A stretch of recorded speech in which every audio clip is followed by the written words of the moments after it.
عليكم ورحمة الله وبركاته قراب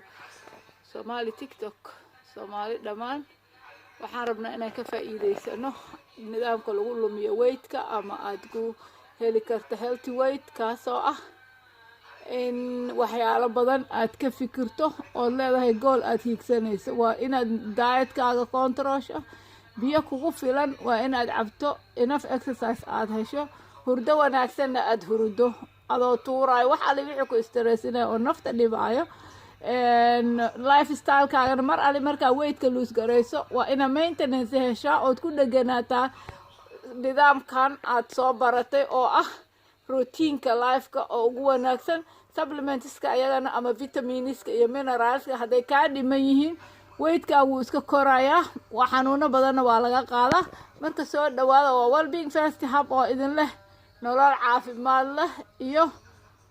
nimcooyinka jannaad Allah nagu kulmiyo